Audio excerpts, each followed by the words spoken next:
Hey, friends, it's Kimberly here with Specialty Care Management. Oftentimes people, comment or tell me that they really appreciate our passion for dialysis and its upstream mitigation in terms of CKD management. And, we come by that fairly. Our background in underwriting in particular has really given birth to the way that we look at risk mitigation in terms of not just, looking for the rollback sticker, if you will, but really to make sure that we're mitigating the risk in a holistic manner. Meaning we're not just looking at shifting cost from the person who's paying right now to somebody else, because eventually it's going to come back to the employer, right? So sometimes people can look and they can say, well, if I can shift this off to my stop loss, then I'll be okay. Well, that's not necessarily true because it is going to come back around to you, right?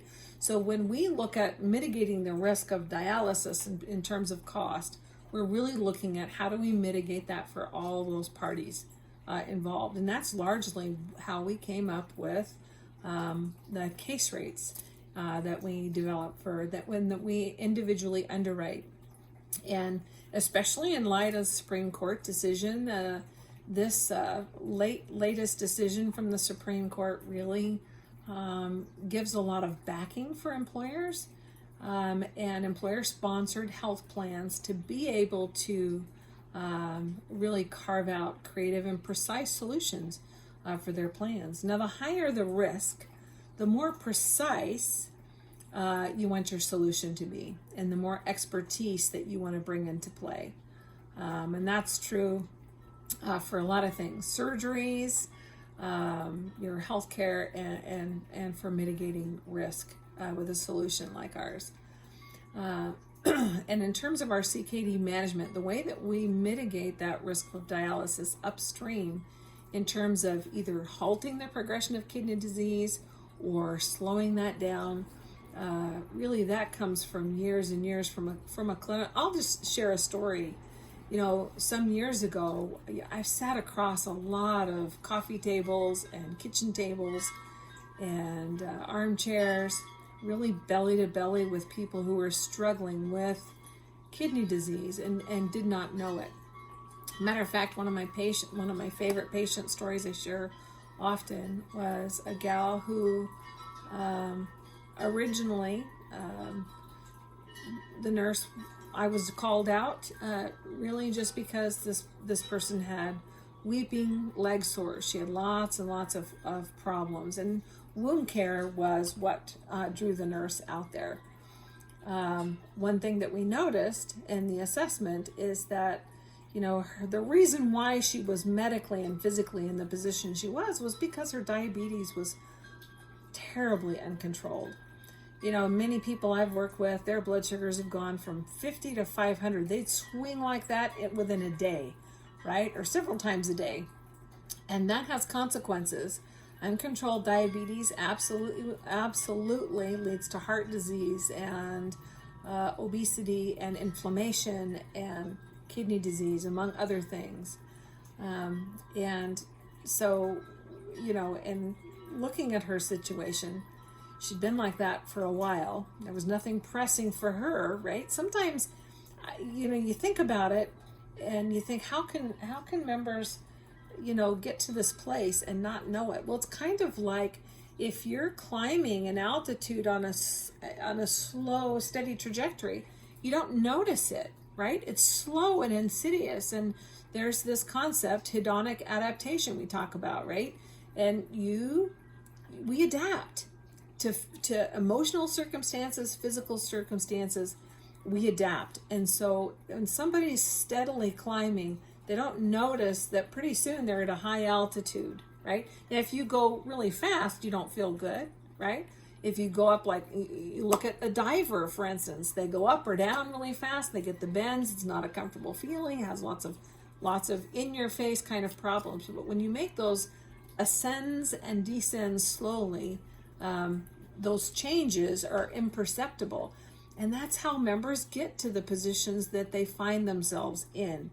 because of the slow and insidious nature, a lot of times it's just not caught. And so this member, when we drew her blood, her kidney function was really low. She was like 2 points away from end-stage kidney disease. Her kidney function was at 17%. And this is a physician in my neighborhood I highly respect to this day, admire her. If something was wrong with me, I would absolutely let her take care of me. She's a fantastic internist and family practice doc. And when I called her with this patient's GFR, and I asked her, what do you think? Should we get her in to see a nephrologist, right? Because a nurse does not tell a doctor how to practice, nor would we think that we knew enough to replace a physician. We know enough to be like a standing guard, if you will, and to alert the physician to things that they should really be aware of. And the physician's response to me was, I don't even know what that means, and can we get her better first? And a lot of times when I explain that to people, their first response is, oh my gosh, you're kidding. And it's not so in your face as it seems. Most of your members are followed by a family practice doctor or an internist. They're not specialists, right? And so a lot of times they have to go look up that number on a chart to tell what that means. It's not in their face every day. And there's such a shortage of physicians, especially specialists like nephrologists are an incredibly short supply. The job of a family practice doctor or an internist is to do just that, which is to preserve the limited supply of specialists for those who really need them. So kind of to act as a gatekeeper, if you will. Plus the fact that, I offload some of my patients onto a specialist, I'm going to lose my revenue. Now that's not forefront, but that absolutely is a factor. And why would you want to have a member see a specialist if they didn't need to? So it's not as in your face, blatant, like, oh my gosh, how come the doctor didn't do their duty? It's not like that. There's not maleficence at play. Kidney disease is sneaky. And most of the time, members aren't going to be diagnosed until their GFRs, their kidney function, drops under 60%. That's like if you took a test, I remember back in school, and you scored a 60, right? You score a 59, that's not a good grade. You're not flunking, but you might need a tutor. So that's a really late stage, right? A lot of factors can cause that GFR to slow down that don't have anything to do with kidney disease. But once that kidney function drops under 60% and stays there, we know we have stage 3 kidney disease. So oftentimes when people are first diagnosed, their first question is, holy cow, how did I get to stage 3? What happened to stage 1 and 2? It's not really that people were asleep at the wheel. It's just there's a lot of reasons for why the alarms don't go off until they do. This is especially why it's so important to plug in with people who are experts in this field, to really watch out for some of those early cues. At Specialty Care Management, we obtain those labs. We use a formulaic approach to quantify and identify their risk for progressing to kidney failure within a 2 to 5 year window.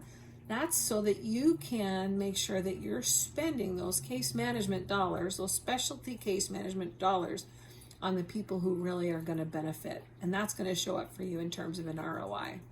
If I go back to the story of this member, she absolutely needed the kind of expert coaching that we provide.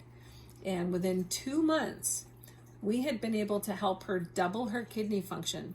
She went from a GFR of 17 up to 34. That's taken somebody from almost a stage 5 and moving him up to a stage 3. And I followed her for a good 10 years, and she still had not progressed to dialysis. That's huge. And I have squillions of stories just like hers. When you put in the right tools at the right time and in the right way, that will absolutely show up for you in terms of mitigating the risk of dialysis upstream. There's squillions of dollars of savings in there. Without that intervention that this member had received, she absolutely would have crashed into dialysis. She would have ended up in the ER. She would have ended up in the ICU for about 7 days while she initiated dialysis to the tune of about $160,000. She would not have done well on dialysis because she was very sick and did not have a clue of what kind of self-care measures she needed to change to do well. So she likely would have died shortly thereafter. I know she wouldn't have lived 10 years.